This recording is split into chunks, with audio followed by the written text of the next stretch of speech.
The day I lost my job started like any other. My wife, Michelle, barely grunted when I told her the news. I'd worked at that logistics firm for 18 years, built my entire adult life around it. I thought she'd say something, anything. They let me go, I said again, slower this time, like maybe the weight of it needed help landing. She didn't even blink. So what now? I need a few weeks to figure things out. Maybe call Jim at the old site. He might still be. She cut me off.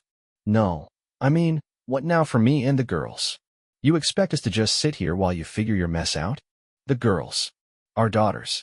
Hannah and Mia. I still remember when they used to run to me when I walked through the door. Daddy's home. Those squeaky little voices filled the house once. Now they barely looked up from their phones. That night, Michelle filed for divorce. The paperwork had probably been ready. Hell, the ink was still warm when I read the email. I didn't even get a copy handed to me in person. She forwarded it. I slept in the garage that night. On the floor. Next to the generator I used to run when the power went out, always making sure they never had to sweat a day in this house. The next morning, I walked into the kitchen, trying to piece together what the hell had just happened. My oldest, Hannah, she was 21, going on 40, stood there with her arms crossed. "You're useless to us now," she said. I thought it was a joke at first. Some dark humor to cut the tension. Then she pointed to the front door. "You need to leave," she said. "Mom says the house is in her name. You've got 20 minutes. It didn't matter that I'd paid the mortgage for 15 years. It didn't matter that I had a broken wrist from the last accident on site or that I was still paying off her college tuition. I packed a duffel, took my old coat, left the watch she gave me last Christmas on the nightstand. Figured it wasn't worth carrying a lie on my wrist. No goodbyes. No tears. The door shut behind me like the end of a sentence. Cold. Final. I slept in my truck that night. Just me, a half-dead phone, and a bag of stale pretzels. I stared at the ceiling and asked myself, is this really how it ends? 3 days later, I got a call from an unknown number. I almost didn't answer it. Thought it might be a debt collector, or worse, Michelle's lawyer. But something told me to pick up. "Mr. Reeves," the voice asked. "Speaking. This is Thomas Langford with Premier Legal. I'm calling regarding the estate of your late uncle, Gerald Reeves." "Uncle Gerald? The old crank who used to yell at squirrels?" "Yes. He named you sole beneficiary. The inheritance has cleared. After taxes and fees, the total comes to $11.3 million. I said nothing. "Sir," the voice continued, "I'm here. You'll need to come sign some documents. Do you have a pen?" No, but I had something better, a damn good memory. By noon, I was sitting in a real office. Leather chairs. Glass walls. They offered me coffee, the good kind. The kind Michelle used to say we couldn't afford. I signed my name. Watched the numbers show up in my account like a mirage finally turning real. I didn't laugh. Didn't cry. Just sat there, breathing, letting the silence swallow me whole. Then my phone buzzed. 17 missed calls. Michelle. Then her sister. Then her mother.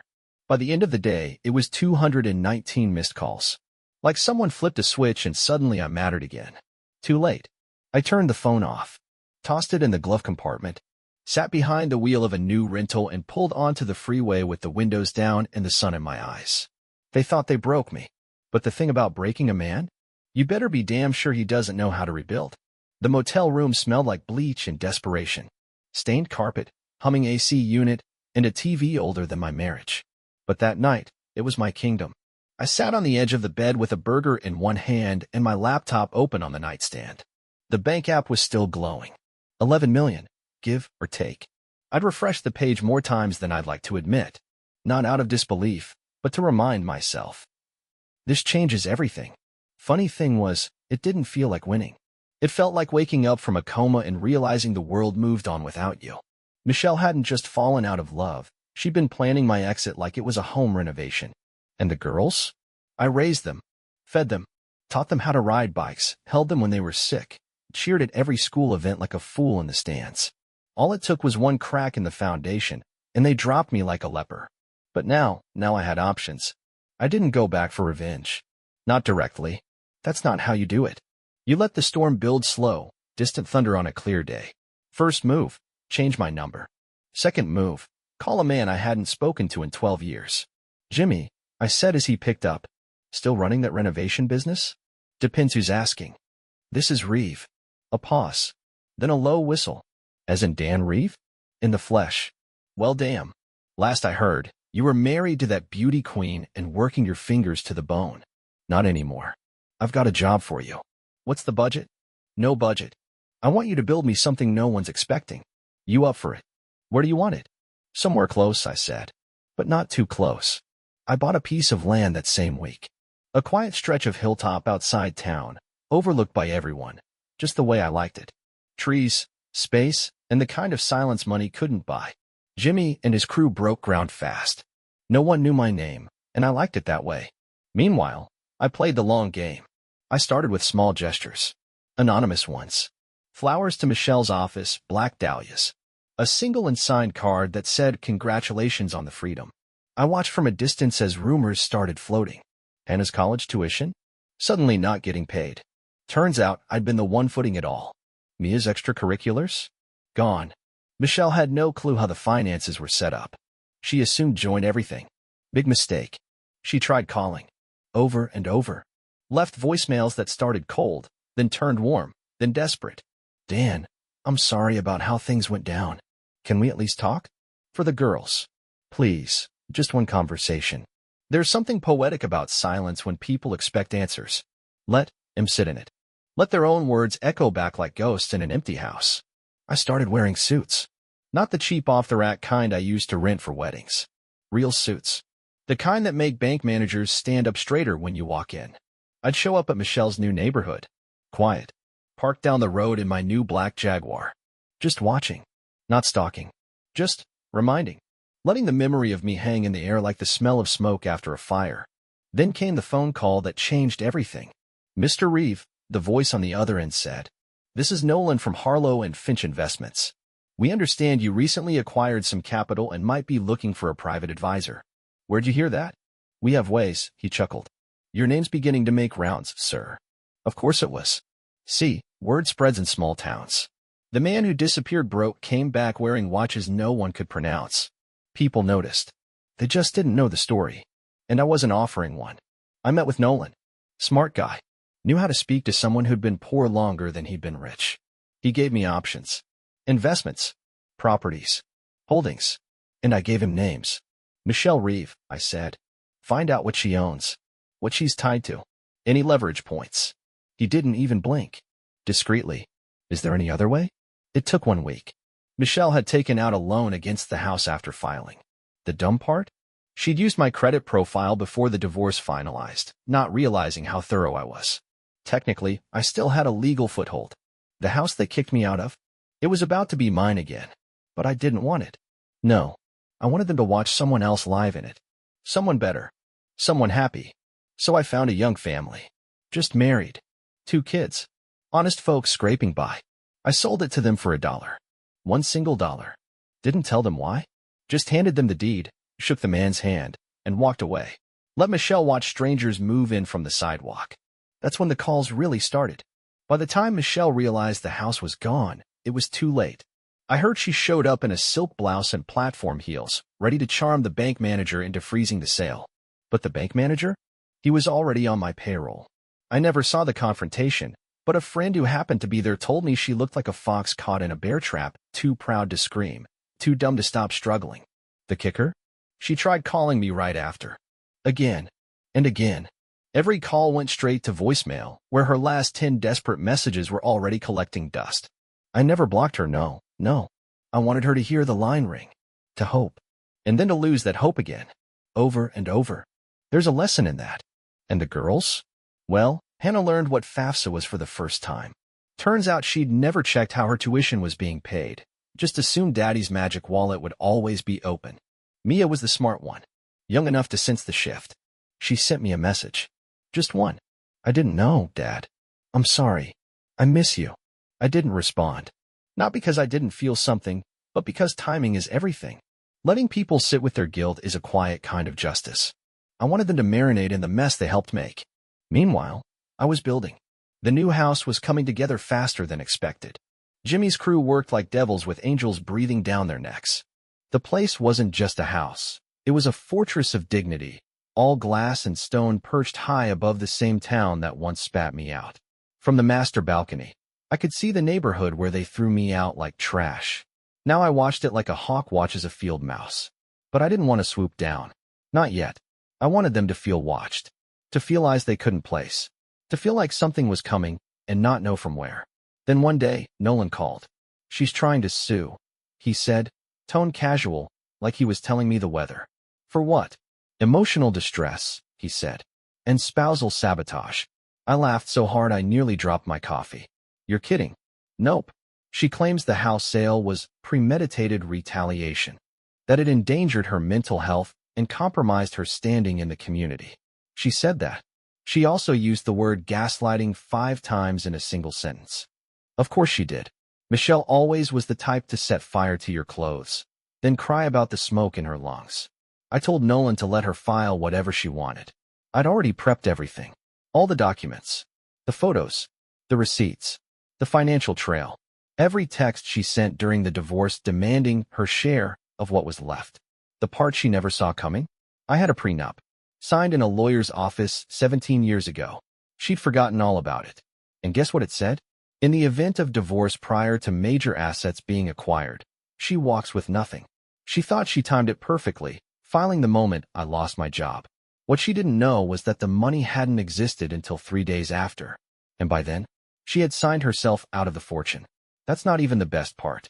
I sent her lawyer a package, delivered in person, signature required.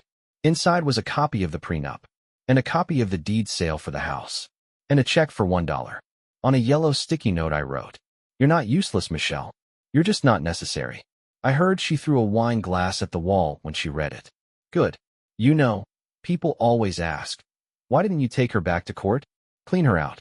Go full scorched earth. But see, that's not my style. I don't scream. I don't throw punches. I erase people. Quietly. Completely.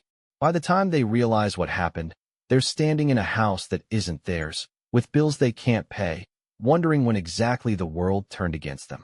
That's what Michelle was doing now. And the best part? I hadn't even made my real move yet. Because this story wasn't about Michelle anymore. It was about legacy. It was about what came next. You know what happens after your life explodes. People start watching. Neighbors who never said hello before suddenly crane their necks when you drive by. Co-workers you thought were friends whisper like schoolchildren. And the ones who wronged you? They wait for your collapse like it's some kind of halftime show. What they never expect, what they can't comprehend, is the man who comes back stronger. Not bitter, not broken, just better. The new house was finished in 8 months. A sleek, modern beast of a home, steel spine, stone heart, and a view that looked down on everything I used to think mattered. I named it Vigilance. Not because I was paranoid, but because I was done being caught off guard. By then, word had spread like wildfire. People in town whispered like I'd pulled off a bank heist. Did you hear about Dan Reeve? He made millions overnight. He built a mansion just outside town. No visitors, no photos, nothing. Let them talk. I didn't build Vigilance for their approval. I built it as a monument to the man I'd become when the world spit me out. And while they watched, I worked. I bought up 3 failing businesses, 1 old mechanic shop, 1 struggling bakery, and 1 family-run bookstore on the verge of closure. Quietly, under an LLC named Stone Rung Holdings. Guess who owned the commercial space Michelle was renting for her event business? That's right, me. She didn't even know it. Not at first. Until one day she got a letter. Certified. Polite. Cordial. Dear tenant, please be advised that your lease will not be renewed. We wish you the best in future endeavors. She called the number on the letter. It rang in my pocket. I didn't answer. I heard she cried in the parking lot for 20 minutes. But I wouldn't know. Because I wasn't there. I had bigger things to do. While she was trying to salvage her crumbling facade, I was in a meeting with the board of a local scholarship fund. I offered an anonymous donation to cover full rides for kids from broken homes. Kids who had nothing but grit. Kids who reminded me of who I used to be. Before betrayal taught me how cruel comfort can be. Why anonymous? They asked. Because real strength doesn't need a signature, I replied. A week later, Mia, my youngest, sent another message. This time she was brave enough to call. I let it ring once, twice, 3 times. Then I picked up. Dad? She said, tentative. Hey, kiddo. I'm sorry. For everything. I didn't speak. She kept going. I didn't know how bad things were. Mom told us it was your fault, that you gave up. Of course she did. Dad, can I come see you sometime? Not yet, I said. But soon. Because this wasn't just about revenge anymore. This was about repair. About reclaiming. About teaching the only one who still had a chance not to become like the rest. And Michelle? She tried one last time. Cornered me at the town grocery store. I was grabbing a bottle of red. Nothing fancy, just something smooth. She stepped in front of my cart like she belonged there. Dan. I didn't flinch. Can we talk? I looked her up and down. Designer coat. Lips pursed. That fake humility she wore like a scarf in summer. I think everything's already been said, I replied. You're really just going to cut us off? Us? She hesitated. You were my husband. No, I said. I was your wallet. Your scapegoat. Your safety net. You cut me off the day you thought I stopped being useful. I leaned in just slightly. You don't get to be surprised when I return the favor. Her jaw clenched. I walked past her without another word. In the rearview mirror of that conversation, I saw closure. Not the dramatic kind. Not yelling or tears. Just peace. A peace earned, not given. And that's the kind of silence money can't buy. But revenge can build. You ever walk into a room you used to live in and feel like a ghost? That's how I felt when I stepped into the school auditorium. The same one where I sat through 100 of Hannah's performances. I clapped. I filmed. I beamed like a damn fool. I was the first one in, last one out. Now, I was just another face in the back. The only difference was this time, I wasn't there for her. I was there for Mia. Mia had started volunteering at an after-school mentorship program, teaching music to kids who didn't even have lunch money, let alone lessons. She didn't know I was watching. I sat in the back corner, baseball cap low, shades on. She had my patience, my hands, and none of her mother's arrogance. After the recital, she spotted me. Her eyes lit up like the lights on stage had followed her down. Dad, she called, running down the aisle like it was the first time in years she remembered I was hers. I hugged her, long tight. The kind of hug you give someone when you're scared it might be the last one, even when you know it won't be. I didn't think you'd come. I always show up, I said. You just stopped looking. She got quiet. I let the silence hang for a beat. Then I took out the envelope. What's this? College fund, I said. Set up in your name. Managed independently. No strings attached. Her eyes widened. Dad, this is a lot. It's what I would have done anyway. No matter what your mother said. She blinked hard. She told us you gave up. That you didn't want to pay anymore. I smiled, but it didn't reach my eyes. People always rewrite history when they think the past can't talk. I left her with the envelope. And a choice. She could believe in the man standing before her, or cling to the lies told in whispers. Her move. The next day, I was in a boardroom. Not as a guest. As the majority investor. Stone Rung Holdings had acquired a controlling stake in a startup revolutionizing logistics. Ironically, the same industry that once spit me out like yesterday's trash. And now, I was the man holding the pen that decided who stayed on the payroll. And guess who submitted a resume last week? Hannah. Applied for a marketing internship through her friend's recommendation. Didn't realize the company was under my umbrella. I called in a favor. Had her brought in for an interview. She walked in smiling. Polished. Confident. She didn't recognize the man sitting behind the two-way mirror watching her every move. The questions were standard. Her answers? Rehearsed.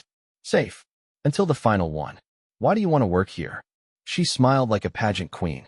Because I want to be part of something that matters. Something with vision. Vision. That word.